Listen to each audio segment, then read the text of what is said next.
नमस्कार श्रोते हो. तुम्ही ऐकत आहात स्पर्श तुझ्या प्रीतीचा भाग 61. आनंदने शारदाला तिच्या माहेरी ड्रॉप केलं. त्यानंतर अनुला घेऊन तो मॉलमध्ये गेला. त्याने दोघांसाठी बरीच शॉपिंग केली होती. अनु काहीच घ्यायला मागत नव्हती, कारण मॉलमध्ये शॉपिंग करण्याची तिची ही पहिलीच वेळ होती. म्हणून तिला काहीच सुचत नव्हतं. पण आनंद हा कमालीचा हौशी होता. त्याने स्वतःच्या पसंतीने तिच्यासाठी बरीच शॉपिंग केली होती. दोघेही शॉपिंग करून दमले होते. दोघांना भूक पण लागली होती. म्हणून ते मॉलमध्ये असलेल्या फूड कोर्टमध्ये येऊन बसले. इथे दोघांना निवांत बोलता येणार होतं. आनंदने खाण्याची ऑर्डर दिली. तो समोर असल्यामुळे अनु लाजाळूचं झाड झाली होती. कॉलवर तर खूप बोलत असते. मग आता काय झालं? आनंदने विचारलं. तुम्ही बोलायचा चान्स देत नाही. जेव्हा पाहावं तेव्हा स्वतःच बोलत असतात, अनु म्हणाली. तसा तो पोट धरून हसायला लागला. हसायला काय झालं? मी खरं तेच बोलते, अनु म्हणाली. हे अहो जाऊ काय आहे? नवरा बायको होण्याआधी आपण दोघे बेस्ट फ्रेंड आहोत. त्यामुळे तू मला नावाने हाक मारू शकते. डॅडीचा स्वभाव तू पाहिला आहे. आपल्या घरात प्रत्येक गोष्टीची मोकळीक आहे. आनंद म्हणाला. तशी ती लाजली. तुमचं नाव मी कसं घेणार? आईला समजलं तर तिचा ओरडा खावा लागेल, अनु चेहरा पाडून म्हणाली. हा विचार तर मी केलाच नव्हता. तू सर्वांसमोर मला हवं ते बोल, पण आपण दोघे असताना आनंद म्हणत जा. नाहीतर मला वाटेल मी तुझ्यापेक्षा वयाने बराच मोठा आहे. आनंद मन मोकळेपणाने बोलत होता, म्हणून ती बिनधास्त झाली होती. तुम्ही परमिशन देऊन खूप मोठी चूक केली आहे, कारण मी खूप डोकं खाते. तुम्ही शांत बस म्हणाला तरी ऐकणार नाही, अनु म्हणाली. तितक्यात खाण्याची ऑर्डर आली. दोघांनी खायला सुरुवात केली. लग्नाची तयारी कशी चालली आहे? आमचे जास्त कोणी रिलेटिव्ह नाही. फक्त काही मोजकेच दूरचे नातेवाईक आणि फॅमिली फ्रेंड येतील. त्यामुळे तयारी करण्याचा प्रश्नच येत नाही.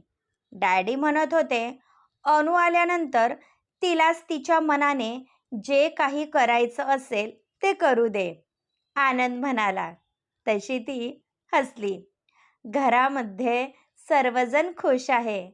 दादाने माझ्या लग्नाची बरीच स्वप्न पाहिली होती, पण मध्यंतरी घरावर जे संकट आलं होतं त्यामुळे घराचं घरपण हरवलं होतं. पण प्रल्हाद दादा आणि शारदा वहिनीने सर्व काही निभावून घेतलं. माझं लग्न धूमधडाक्यात व्हावं ही दादाची इच्छा होती. आणि बघ ना, देवाने पण त्यांचं ऐकलं आणि सर्व काही त्यांच्या मनासारखं झालं. कधी कधी मला वाटतं मी खरंच खूप नशीबवान आहे, जो मला असा प्रेमळ दादा मिळाला.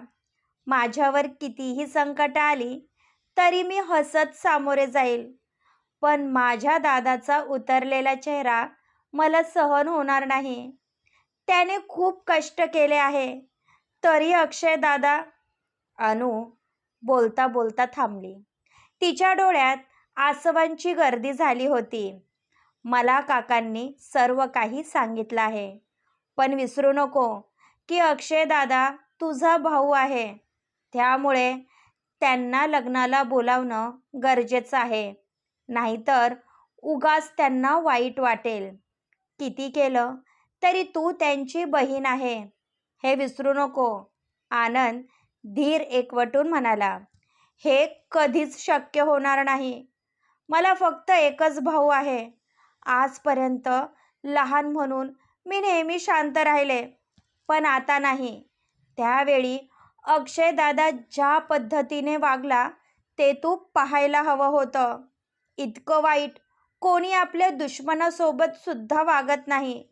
त्यांनी प्रल्हाद दादा आणि शारदा वहिनीला जो मानसिक त्रास दिला आहे, मी तो कधीच विसरणार नाही. त्यावेळी दादा आणि वहिनीची पैशासाठी होणारी ओढताण मी पाहिली होती. दोघांनी किती त्रास सहन केला, पण आमच्यावर त्याची झळ येऊ दिली नाही. म्हणून मी ठरवलं आहे, यापुढे अक्षय दादा आणि माझा संबंध कायमचा संपुष्टात आला आहे. माझे सर्वस्व फक्त माझे दादा आणि मोहिनी आहे.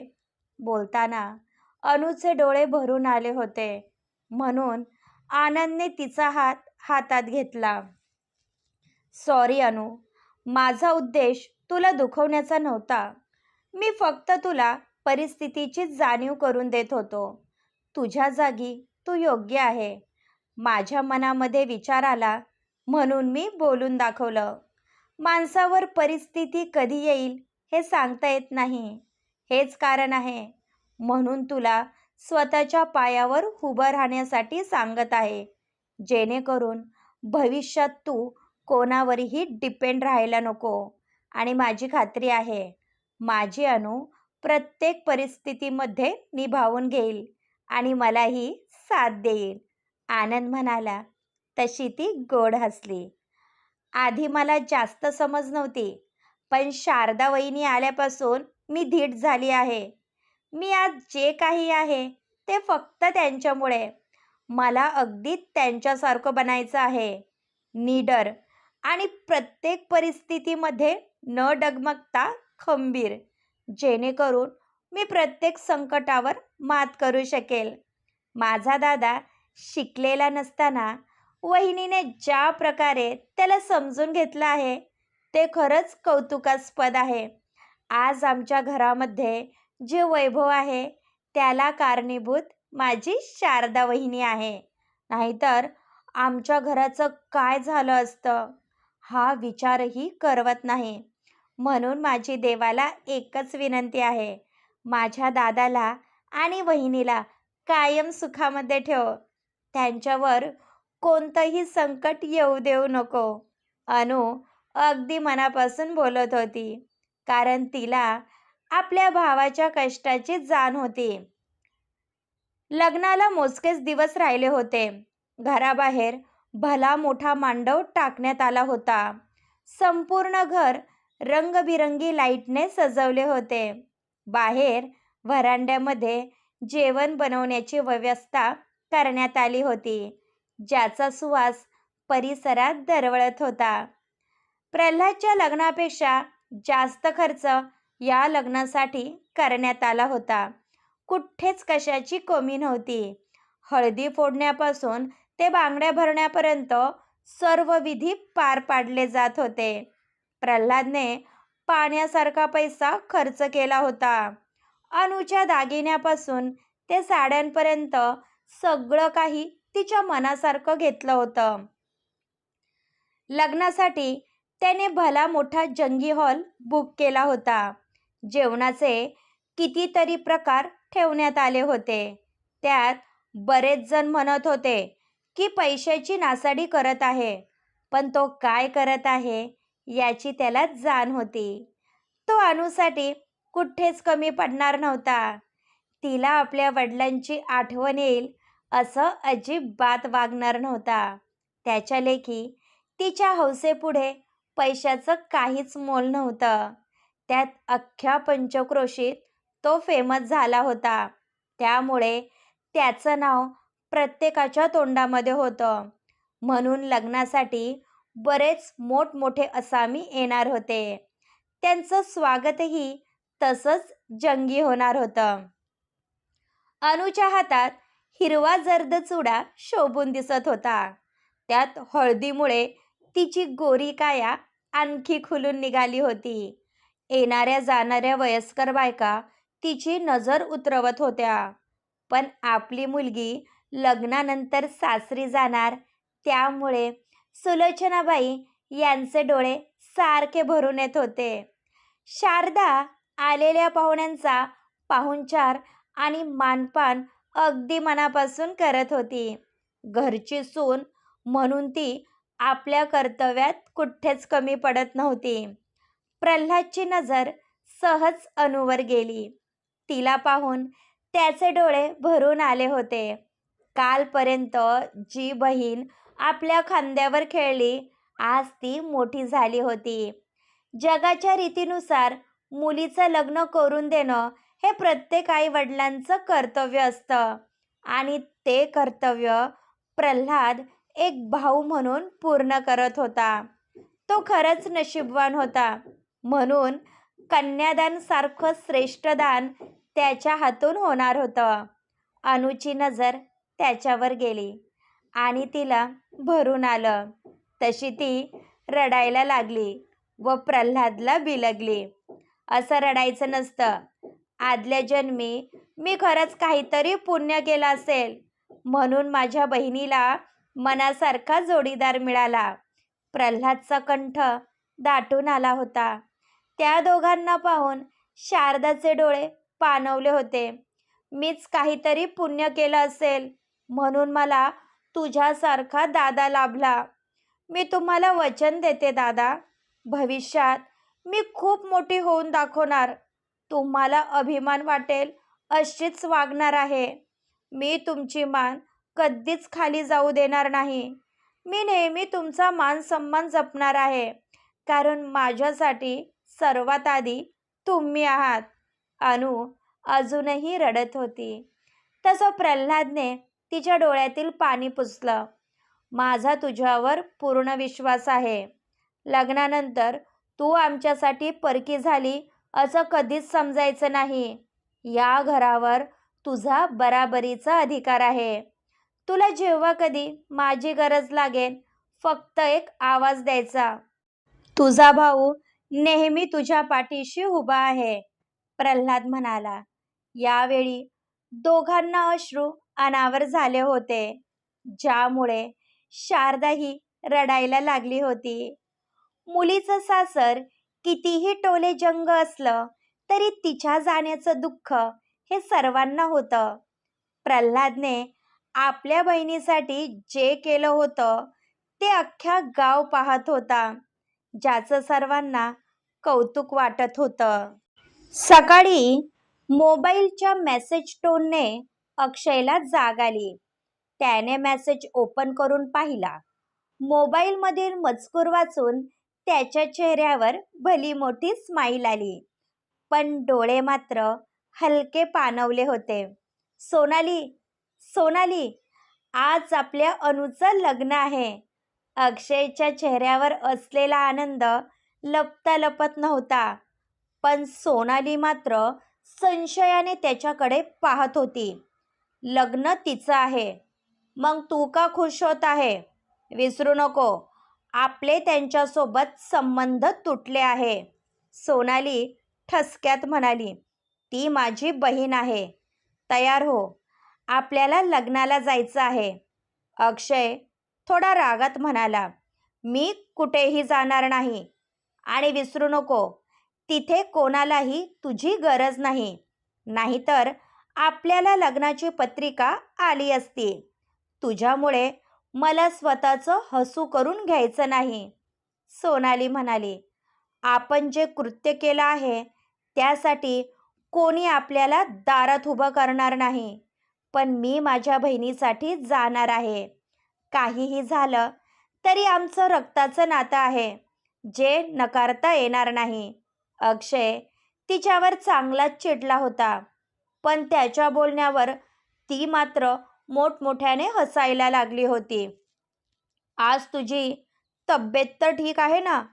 का अजून तुझ्या डोळ्यांवरची झोप उडाली नाही? मला तर हे समजत नाही की आज अचानक तुला घरच्यांचा इतका पुळका का येत आहे. उगाच स्वतःचं हसू करून घेऊ नको, कारण तिथे आपल्याला कोणीही किंमत देणार नाही.